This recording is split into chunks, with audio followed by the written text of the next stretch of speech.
بسم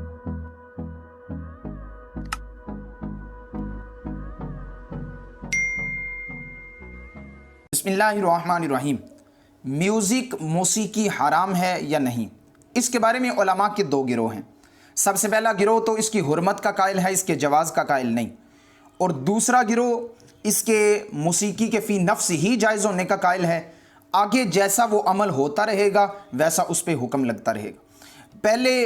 علماء کا جو ایک گروہ ہے وہ دلائل قرآن و سنت سے دیتے ہیں، اور وہ کہتے ہیں کہ وَمِنَ النَّاسِ مَن يَشْتَرِي لَهْوَ الْحَدِيثِ، نہ اس چیز کو خریدو جو اللہ کی یاد سے غافل کر دے۔ پھر حضرت عبداللہ ابن مسعود رضی اللہ تعالیٰ عنہ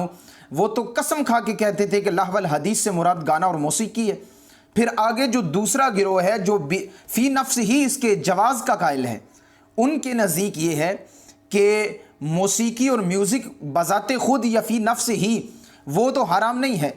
اگر اس پہ گانا بجایا جائے گا یا گانا پڑھا جائے گا یا کچھ بھی ہوگا، ایسا کام ہوگا جو اللہ کی یاد سے غافل کر دے تو یقیناً وہ حرام کے زمرے میں آئے گا، کیونکہ نص قطعی واضح طور پہ جو قرآن کی نص بیان کر رہی ہے کہ اس چیز کو نہ خریدو جو اللہ کی یاد سے غافل کر دے۔ اور جو دوسرا ہے وہ کہتے ہیں کہ جواز کے قائل میں جو حکم لگانے میں آتے ہیں وہ کہتے ہیں اگر اس پہ موسیقی پہ میوزک پہ اگر اس پہ کوئی اچھی چیز پڑھی جاتی ہے، اچھی چیز جب پڑھی جاتی ہے تو آپ کو پتہ ہے موسیقی یا میوزک جو ہوتا ہے وہ دل کو لبانے والا ہوتا ہے، وہ دل کو اپنی طرف کھینچنے والا ہوتا ہے۔ اگر اس پہ اچھی چیز پڑھی جائے تو یقیناً دل اور کرے گا کہ میں اس سے زیادہ کوئی اچھی چیز اور سنوں۔ میوزک کے ساتھ ایک بندہ پڑھتا ہے بالکل عام، ایک پڑھتا ہے میوزک یا موسیقی کے ساتھ تو یقیناً اس میں چاشنی اور ہے، دل کی لباہت اور ہے، دل اس کی طرف ذرا کھینچا چلا آتا ہے۔ تو اس وجہ سے وہ کہتے ہیں کہ اس سے نیکی کا جو گمان ہے یا نیکی کا جو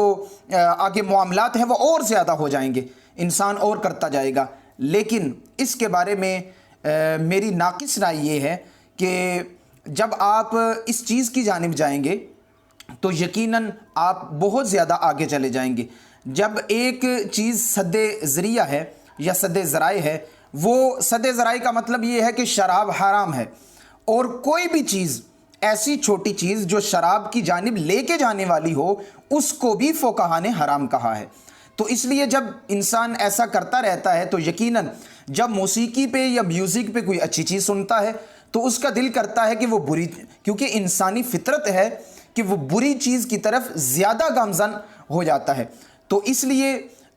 ہمیں اس سے احتیاط کرنی چاہیے، اور بالخصوص جو علماء اس کے جواز کے قائل ہیں انہیں مورد تنقید نہیں ٹھہرانا چاہیے، تنقید کا نشانہ نہیں بنانا چاہیے، اور جو اس کے جواز کے قائل نہیں ان کو بھی تنقید کا نشانہ نہیں بنانا چاہیے۔ آپ کسی ایسے بندے سے جو آپ کا پسندیدہ ہو آپ اس سے مسئلہ پوچھئے، مفتیان کرام سے مسئلہ پوچھئے، جو ان کے نظریات جو وہ آپ کو بتاتے ہیں یقیناً آپ ان پہ چلیے۔ وہ قرآن و سنت کے عام آدمی سے زیادہ ذرا قرآن و سنت کے پابند ہوتے ہیں، ان کا تقویٰ بھی عام آدمی سے زیادہ ہوتا ہے، اس لیے وہ جو کہتے ہیں ان پہ عمل کیا جا سکتا ہے۔